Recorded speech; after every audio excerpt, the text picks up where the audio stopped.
Mr. President, the other day a reporter asked you about Ghislaine Maxwell. You said, quote, "I just wish her well, frankly. I've met her numerous times over the years, especially since I lived in Palm Beach, but I wish her well, whatever it is." Mr. President, Ghislaine Maxwell has been arrested on allegations of child sex trafficking.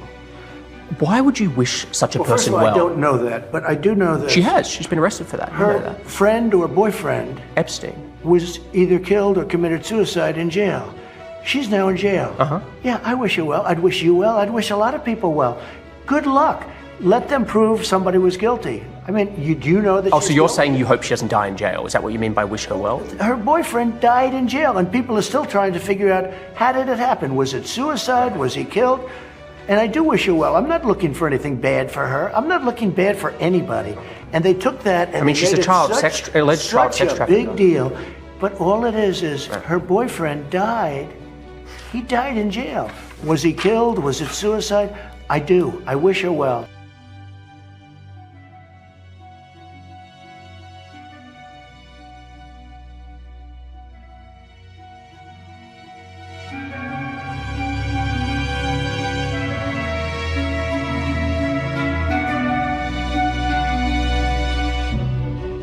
You know, when we caught Hillary Clinton, I said, you know what? Let's not go too far here. It's the ex-wife of a president, and I thought it was sort of terrible. And I let her off the hook, and I'm very happy I did.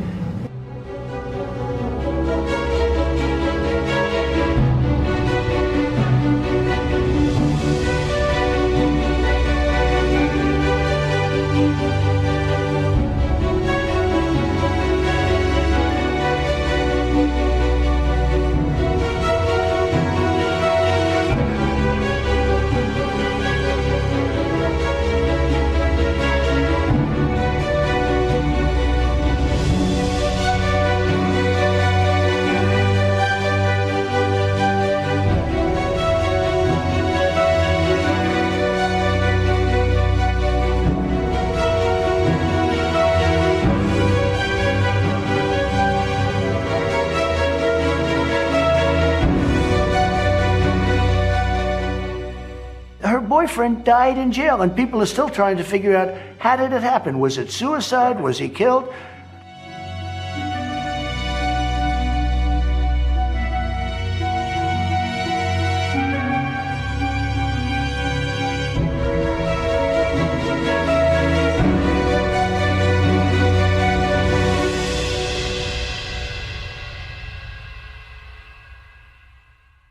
Let's start at the top.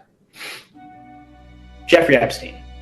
He dropped out of college, didn't even finish college, and he got a job as a school teacher at one of the most prestigious schools in Manhattan. This school is so prestigious, they could pick anyone in the world, the most qualified person in the world, and they would be honored to accept this gig. Well, Donald Barr is the one that hired Jeffrey Epstein at the age of 20 with no teaching experience at this prestigious school in Manhattan. He is a familiar character because his son is Bill Barr. Bill Barr was the Attorney General under Donald Trump that had Epstein arrested and oversaw his death, declaring it was a suicide before the investigation was even over. The Barr family, one of the families that has existed forever and controls everything. What else do you need to know about Donald Barr? Well, he also wrote a book called Space Relations. Space Relations is a science fiction novel that is about a sex trafficking ring and mimics Epstein's actual life. It's kind of crazy that he would write this out after hiring Epstein and bringing him into the private sector after his teaching career. Next, Alex Acosta, former labor secretary in the first Trump administration, was the U.S. attorney in the Southern District of Florida in charge of prosecuting Epstein's first sex crimes case. Why is this important? Well, he gave Epstein an extremely light sentence despite 40 witnesses on the record corroborating each other's stories. It was an open and shut case. There shouldn't be no plea deal. Epstein clearly was in the wrong. Well, when Alex Acosta was asked why he did this, his explanation was, I was told Epstein belonged to U.S. intelligence and to leave him alone. That is a quote from Alex Acosta. And just to make matters worse, how light was this sentence that he gives Epstein? Well, essentially the federal government was giving Epstein immunity for past or future crimes, and then also giving immunity to any past or future accomplices under this immunity deal, meaning if any future crimes are committed, you're good. And any people that decide to join your sick, twisted orbit are also good. Why would he do this? Well, apparently Epstein's a U.S. intelligence asset. This is straight out of the mouth of high-ranking people in U.S. intelligence.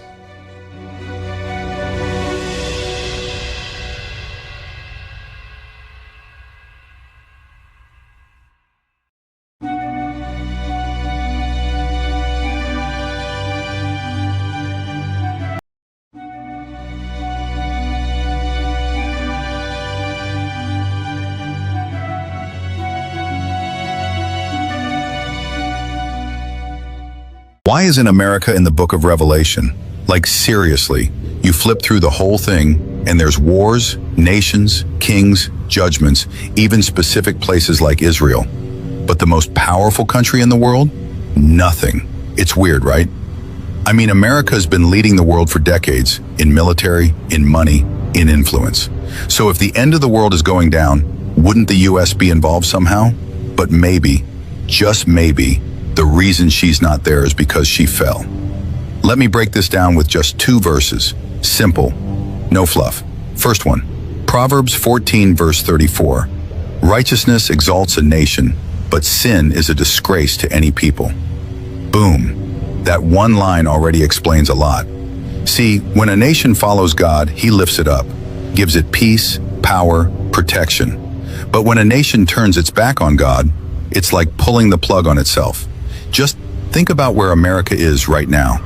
We've taken God out of schools, out of laws, out of families. People mock the Bible on social media. We celebrate stuff God clearly said is wrong. And even in church, some folks are preaching feelings instead of truth. Let's be real. If any nation keeps pushing God out, how long do you think he's going to let it stand? This verse makes it clear. Sin brings disgrace, and disgrace leads to downfall. So maybe the reason America's not in Revelation isn't because the Bible forgot her. Maybe it's because she destroyed herself spiritually before the final events even began. Now the second verse, Revelation chapter 17 verses 15 to 16. The waters you saw where the prostitute sits are peoples, multitudes, nations, and languages. The beast and the 10 horns you saw will hate the prostitute. They will bring her to ruin, leave her naked. They will eat her flesh and burn her with fire. This part is heavy. Revelation talks about this woman. People call her Babylon the Great. She represents a powerful, rich, sinful system. Some say it's a city, others say it's a nation, maybe even a world empire. But catch this, she used to be powerful. She used to influence everyone. But at the end, she gets betrayed by her own allies. They burn her, leave her empty, destroy her. Now, I'm not saying this is America for sure, but a powerful nation that used to lead the world, known for wealth, pride, and corruption, taken out by the same powers she once led, it's kind of sounding familiar. So here's the point. Whether America is that woman or not, the principle still stands. No nation is safe when it turns from God. So what does this mean for us? It means we shouldn't put our faith in a country. America might not show up in Revelation. She might fall, she might fade, she might be judged, but you know what will show up? The Lamb's Book of Life. That's the list you want your name in.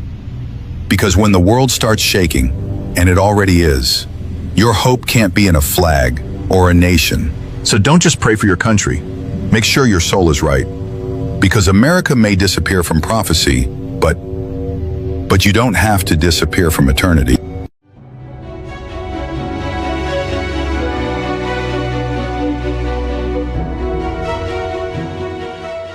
Thank you for watching my video.